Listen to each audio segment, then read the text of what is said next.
उत्तराखंड सरकार की आँख खुली और 20 रुपये उन्होंने गन्ने पर बढ़ाए। ये राज्य सरकार का बहुत बहुत धन्यवाद कि उन्होंने किसान की सुध ली। पर जहाँ हर चीज़ के रेट, आप ये देख लो, बिजली के रेट 1 साल के अंदर अंदर 4 गुने हो गए। तो क्या किसान के 20 रुपये बढ़कर क्या गन्ने का किसान के साथ न्याय है सरकार के द्वारा? ये किसान के साथ न्याय नहीं है। जहाँ सिलेंडर 3 साल के अंदर अंदर 1200 रुपये 1000 रुपये पर पहुँच गया। आप डीजल पेट्रोल के भाव देखो कितने बढ़ गए। जो दवाइयाँ खेतों में डला उनके रेट कितने बढ़ गए। अभी इन्होंने हाल ही में एक खाद का कट्टा जो 50 किलो का था उसे 40 किलो का कर दिया और 10 किलो घटा दिया, रेट वही। यानी कि 10 किलो मतलब कितनी परसेंटेज में रेट उसका बढ़ाया इन्होंने। 10 किलो कम कर दिया एक कट्टे में से।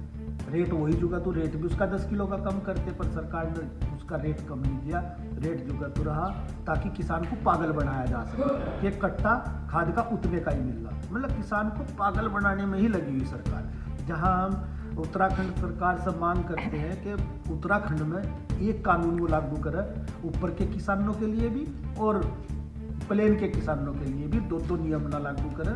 कोई भी योजना हो एक सब एक लागू हो, एक प्रदेश एक नियम लागू हो उत्तराखंड में। और केंद्र सरकार की तो आँख खुलने का नाम ही नहीं ले रही। वो तो पता नहीं कौन से जहाज में बैठे और कौन से उसमें कि 1 रुपया भी गन्ने पर नहीं बढ़ा रहे। भाई केंद्र सरकार को चाहिए, जब केंद्र सरकार हर साल रेट बढ़ाती तो इतने साल से क्यों नहीं बढ़ा रही? तो केंद्र सरकार को भी रेट बढ़ानी चाहिए। हम केंद्र सरकार तो मांग करते हैं, जैसे राज्य सरकार ने 20 रुपये रेट बढ़ाया तो केंद्र सरकार को भी इन्हें 5 रुपये तो राज्य सरकार बढ़ाती और 15 रुपये हर साल केंद्र सरकार बढ़ाती।